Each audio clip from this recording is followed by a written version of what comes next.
Sociedades secretas. Quais são as sociedades secretas mais conhecidas e hoje nem tão secretas? Bom, a mais famosa delas que todo mundo deve conhecer é a maçonaria. Nós temos aí Templários, Illuminati. Isso não é ficção do Dan Brown? Não, não é ficção do Dan Brown, pode ter certeza. Eles existem, tá? Os Illuminati. Quem são os Illuminati, afinal? Você é um Illuminati? Não, não sou Illuminati. Aliás, o Pira é um Illuminati. Ele tem cara. Não, tem ele é um cara? apagate. Vamos em frente. Os Illuminati. Quem são os Illuminati? Os Illuminati, na verdade, são uma denominação dada a vários grupos pela história. Tivemos um grupo de Illuminati na Espanha, nós tivemos um grupo de Illuminati na Ásia, tivemos grupo de Illuminati até no Egito.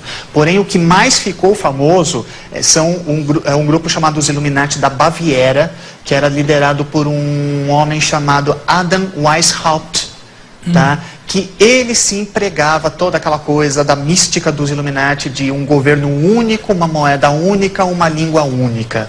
Era o mercado comum europeu? Hoje a gente sabe que grande parte disso se tornou realidade, inclusive, né? Como o mercado comum europeu, como o Mercosul aqui, como vários outros grupos que aparecem pelo mundo todo. A crise econômica do Equador e da Bolívia. O nosso plano segue muito. Por exemplo, em relação à imprensa, censura da imprensa. Quer dizer, vai haver um controle, vai haver uma classificação.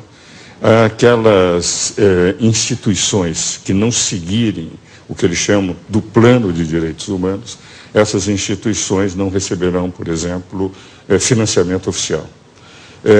Na educação. Isso é um pouco o que o Bush fez em relação à pesquisa com células-tronco, né? Quer dizer, podia fazer, mas não receberia nenhum auxílio oficial. Mas no caso concreto da imprensa, a imprensa são os pulmões de uma democracia. Quando você controla a imprensa, eles é que vão determinar. Educação. Todos os professores terão que ser educados dentro do que eles chamam deste plano de direitos humanos. E as crianças receberão uma cartilha para seguirem rigorosamente o plano. Então, formando muito no estilo, enfim, da União Soviética, do Hitler, do Mussolini, criar a juventude já amoldada a aceitar o plano. Por exemplo, direito de propriedade. Hoje nós temos o seguinte, quer dizer, se a minha propriedade é invadida, eu vou até a justiça e peço a reintegração de posse, mostra que eu tenho o título. Se o invasor invadir uma propriedade, o proprietário fica sem a propriedade. Aí a justiça não poderá dar reintegração de posse. Chamarão a sociedade civil organizada, que é formada pela comunidade deles, e essa determinará se deverá ou não ser devolvida a casa. Ou pode ser urbana, ou pode ser uma propriedade rural. Urbana também? Urbana também. As duas estão colocadas, propriedade rural e urbana. A subutilizada, se a comunidade entender que está havendo subutilização daquela propriedade, etc., só depois desta manifestação é que possivelmente o programa não diz de que forma se fará. Apenas diz que não se poderá dar reintegração de posse imediata antes de haver uma mediação dessa comunidade. Pega-se, por exemplo, o problema, que eu considero extremamente grave, das Forças Armadas e da Polícia. As Forças Armadas, hoje, elas representam, em momento de crise, aquela que determinará a maneira de se controlar e se manter a ordem e a lei. O que ocorre? As forças policiais são forças auxiliares. Quem comanda é as Forças Armadas. Agora, as forças policiais deixam de estar subordinadas às Forças Armadas, deixam de ser forças auxiliares das Forças Armadas. Cria-se um sistema único de forças policiais, nacional. Então, os governos terão as suas forças policiais controladas por um sistema nacional único. Então, teremos as Forças Armadas se o Brasil entrar em guerra, o Brasil não tem essa vocação, e teremos um controle total das polícias desvinculadas das Forças Armadas, podendo ser as forças policiais apenas forças reservas em caso de guerra. Então, está havendo uma total mudança do sistema, digamos, do regime constitucional. Por exemplo, nós vivemos em representação. Cada deputado paulista, para ser deputado federal, ele precisa de pelo menos 100 mil votos. Que representa? Ele pode ser um mau deputado, mas é o povo que vota. Eles vão substituir um pouco a chamada democracia representativa por uma democracia delegada que é comum na Venezuela, Bolívia, Equador. Vale dizer, o povo vai ser chamado sempre para discutir não, votar em plebiscitos e referendos, criando-se quase um sistema semelhante ao sistema da Constituição venezuelana, pela qual haverá o poder executivo, o povo, como os dois poderes, e o poder legislativo, o judiciário e o Ministério Público serão poderes acólitos. Então, é indiscutivelmente um plano que representa o pensamento daqueles que fizeram. Mas é possível o governo se sobrepor ao que está na Constituição? Eles terão que mudar a Constituição. Isso é apenas um programa, é um decreto programático. Eles vão ter que mandar projetos de lei ordinária, projetos de emendas constitucionais para mudar todo esse sistema, Poder Judiciário, Poder Legislativo. Terá que ter uma comissão de direitos humanos a orientar as leis que eles terão que fazer. Eu lhe interrompi com a pergunta que você ia falando... Não, o que eu iria dizer é o seguinte, eu tenho um profundo respeito por aqueles que fizeram esse plano. Alguns deles são meus amigos, debates há muitos anos, entende? Mas eles têm uma convicção de que, por exemplo, Cuba é um país que representa uma democracia, que a Venezuela tem uma democracia representativa, que representa o povo, não precisa.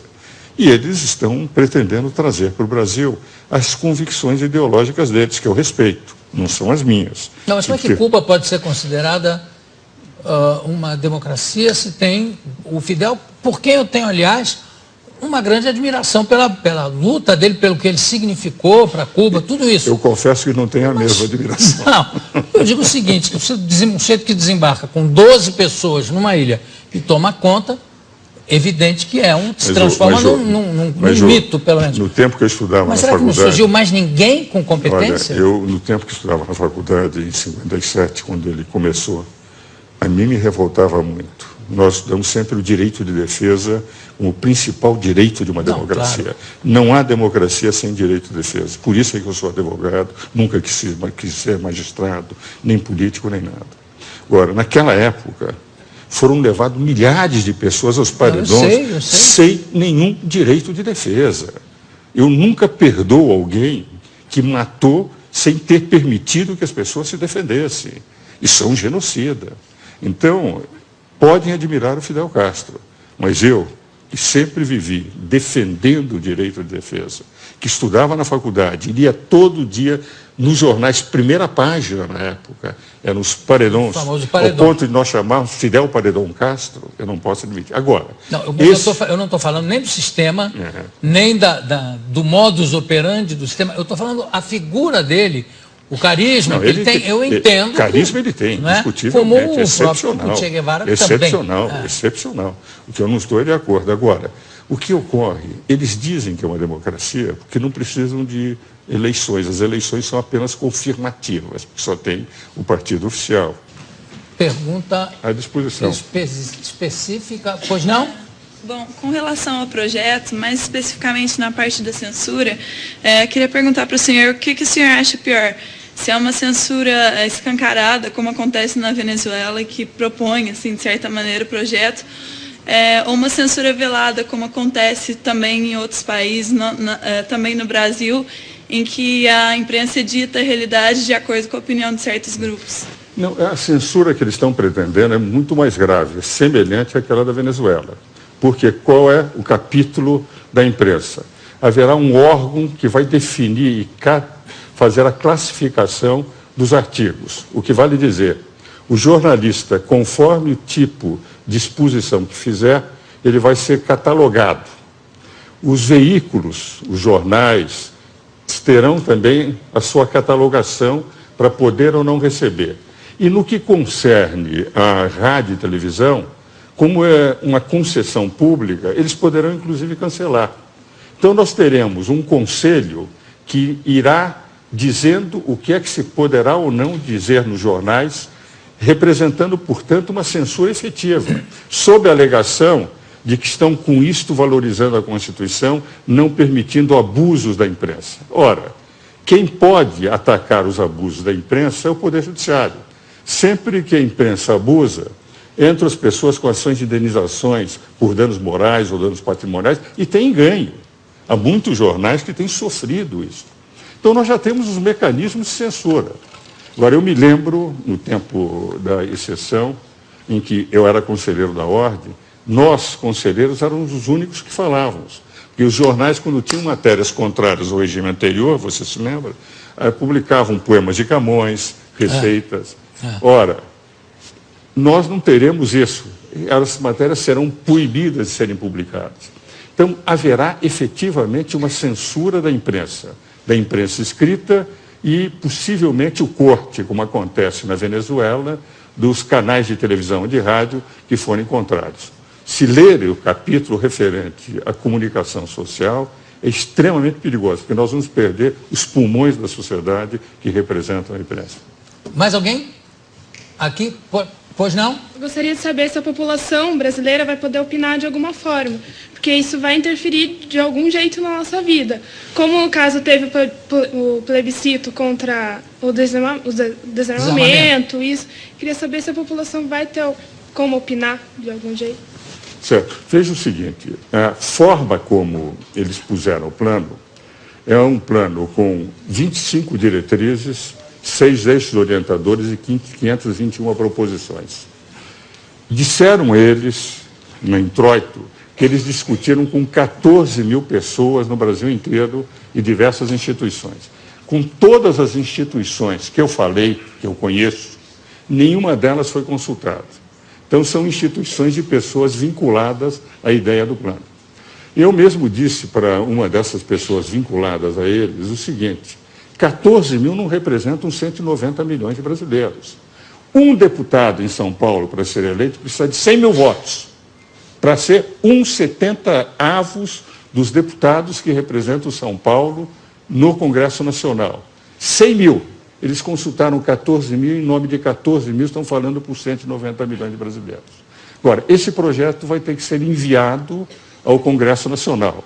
Os diversos projetos de lei e as diversas emendas constitucionais. Criar uma justiça comunitária, uma justiça restaurativa antes da justiça comum, é evidente que é uma mudança monumental no capítulo do Poder Judiciário na Constituição.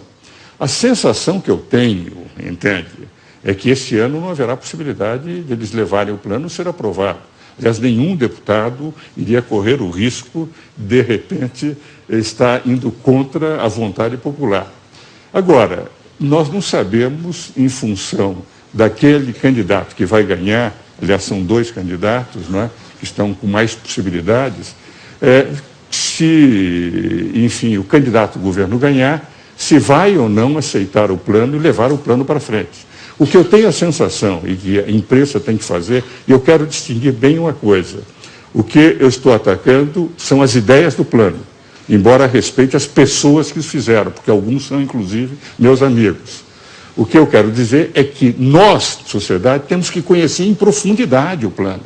Não pode ser levado ao Congresso e deputados se reúnem, fazem um acordo de liderança e aprovam.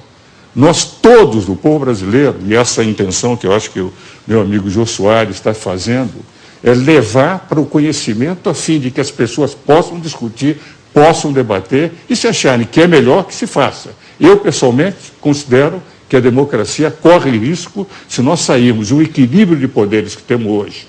Porque hoje tivemos, em 22 anos de Constituição, um impeachment presidencial, uma superinflação, escândalos como o Mensalão, o escândalo dos anões, agora o escândalo do Distrito Federal. Tivemos alternância do poder e nunca se falou mais em quebra das instituições. Vale dizer, a Constituição funciona bem. Mudar essa Constituição, que tem defeitos, mas que permitiu um equilíbrio de poderes, é um risco muito grande para o Brasil.